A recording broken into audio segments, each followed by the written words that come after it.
数多くある動画の中からこの動画を見つけてくださってありがとうございます。今日はブルターニュ通りのブロカントの様子です。パリのマレ地区にあるブルターニュ通りでは年に2回春と秋にパリ市内最大規模のブロカントが開催されます。もしお時間がありましたら私の過去動画も見ていただけますと嬉しいです。こちらは毎回素晴らしい商品が並んでいるスタンドです。私も何度か購入したことがあります。サルグミーヌのフロールシリーズです。バックスタンプからすると100年を超えるアンティークです。隣にも私が好きなスタンドが並んでいます。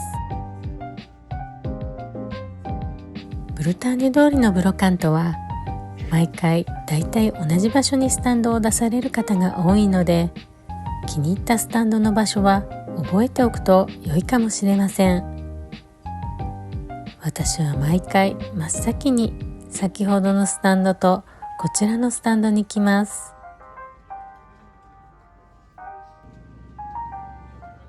たゆたうリボンが綺麗な写真立てを探しています。でも状態が良くて予算に合うものをまだ見つけられていません。こちらはなんと85ユーロです。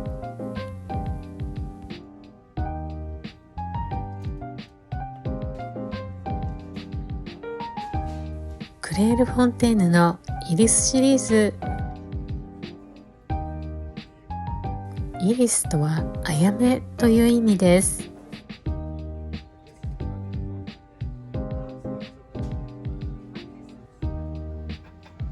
こちらのスタンドには銀製品も充実しています。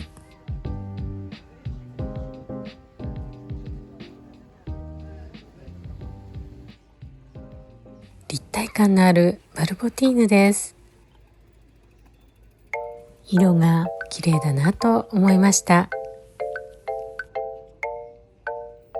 サンクレモン・リュネビルです。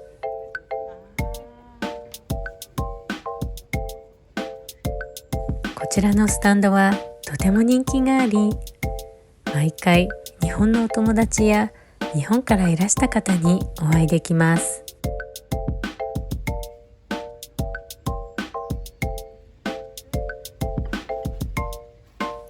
ハンガリー製12ユーロのようです。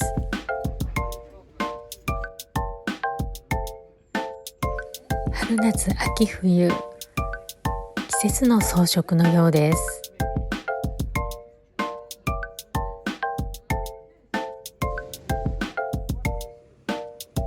アマン・リノワーズのミュゲシリーズです。ミュゲとはスズランという意味です。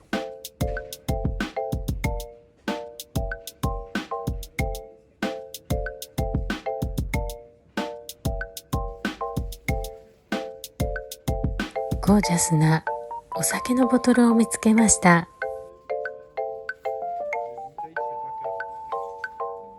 ボトルはバカラ製、箱とセットで1600ユーロです。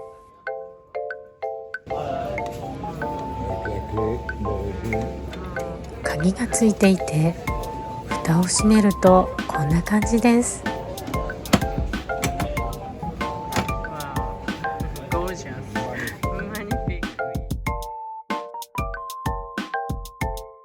横の装飾もとてもかっこいいです。この商品はカーブアリキュールと言います。リキュールはリキュール、カーブは地下にある倉庫やワイン貯蔵庫、酒蔵という意味でよく使われる単語ですが、この場合キャビネットという意味です。カフェオレボール20ユーロです。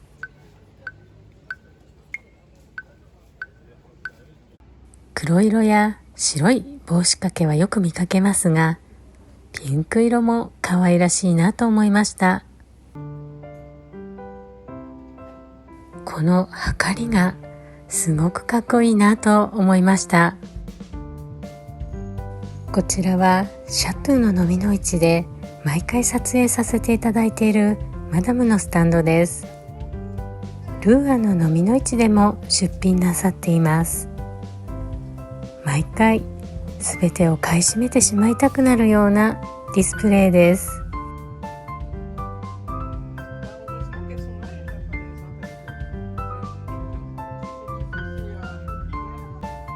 アール・ヌーボー調のお皿ですね。作られた時代は分かりませんが、裏には手書きでサインが書かれていました。可愛らしく置かれたこちらは何かなと思ってスタンドの方に聞いたら、何かの蓋だったようです。蓋だけ売られているのも飲みの市の面白いところです。パリ市内では最大規模のブロカントを今回も楽しめました。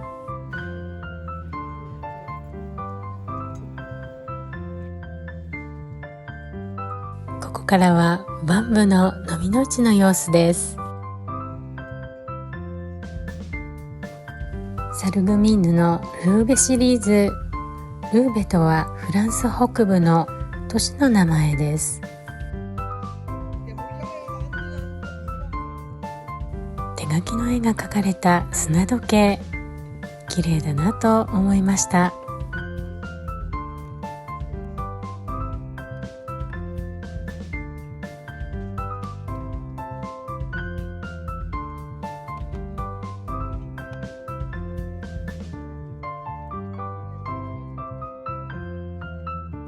ショージルロワのボルドーシリーズでしょうか。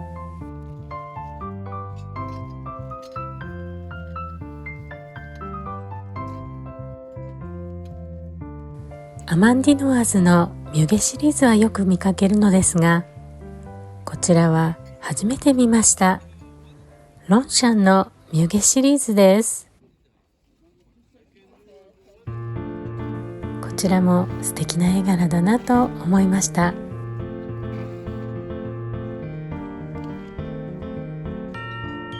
ガラス製のコンポティエ、暑い季節に使うと爽やかな気分になりそうです。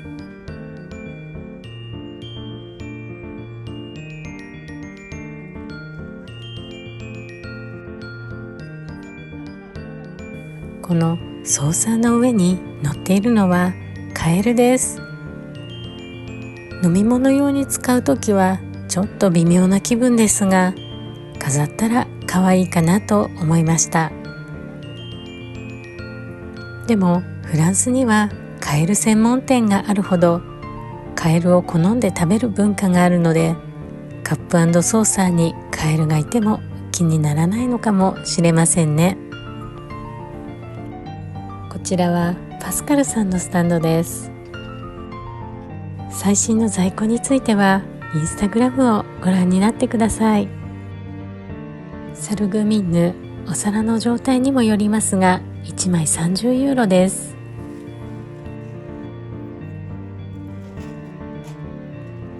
照明用に使われていたものでしょうか。クリスタルが日に当たってキラキラしていました。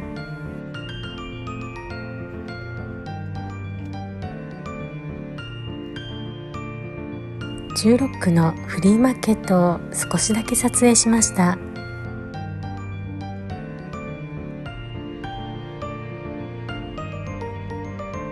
春はお祭り気分が盛り上がる出店もあります。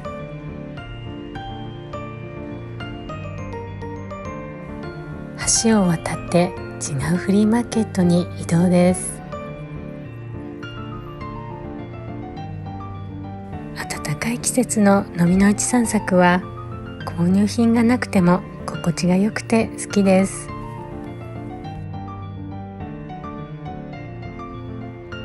ここからは先ほどとは違う週末のバンブです。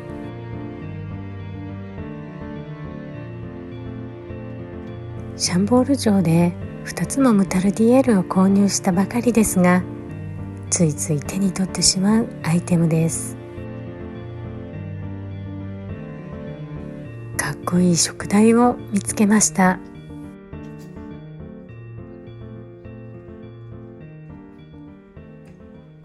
ロンウィーのミニオンシリーズ、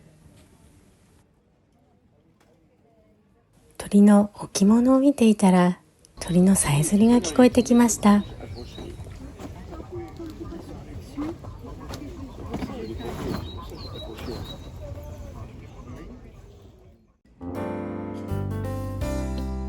ディゴアンサルグミンヌマリネットシリーズです。ここからはナタリさんのスタンドの様子です。とても好みの商品が並んでいて、何度か購入させていただいたことがあります。インスタグラムのリンクはこの動画の詳細欄に貼っておきますのでご覧になってください。この缶が素敵だなと思いました。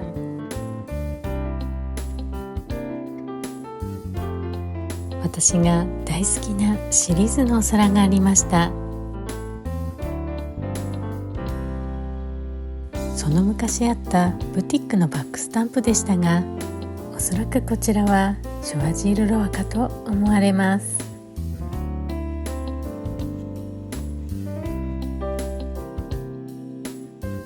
ショワジールロワ、こちらも好きなシリーズです。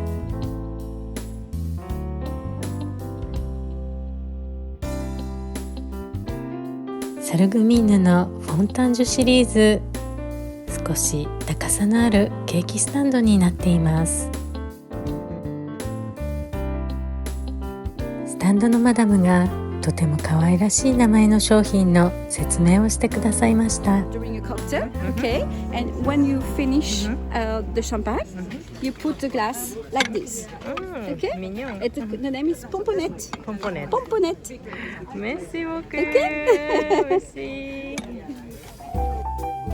こちらは違うスタンドですが、先ほどのショワジールロハと同じシリーズです。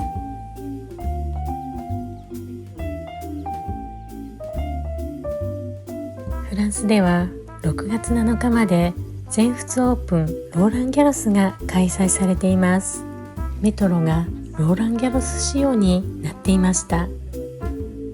ルノーの車からテニスボールがこぼれ落ちる広告、壁や階段にもテニスボールが貼られ、面白いなと思いました。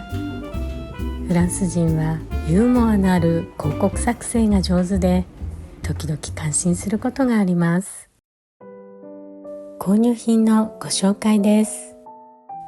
アンティーク食器のバイブルと言っても良いブランシュ・パティーヌさんの本に載っているショワジール・ロワのフランセと呼ばれているシリーズです。このシリーズはブティックのバックスタンプが押されていることが多いので、こちらのお皿にもパリやマルセイユにその昔あったお店の住所が書かれてあります。真っ白ではなく少しクリーム色になっている、つまりパティネしているのも気に入りました。こちらのお皿の蝶々は微妙に方向が違います。もしかしたらどちらかはミスプリントなのかもしれませんね。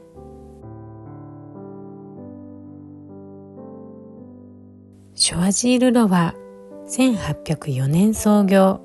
その後経営権や社名変更があり、1873年からアシュベ AC の刻印を使うようになりました。こちらは以前購入した同じシリーズのラビエです。落ち着いた色味のグリーンが美しいお気に入りの一つです。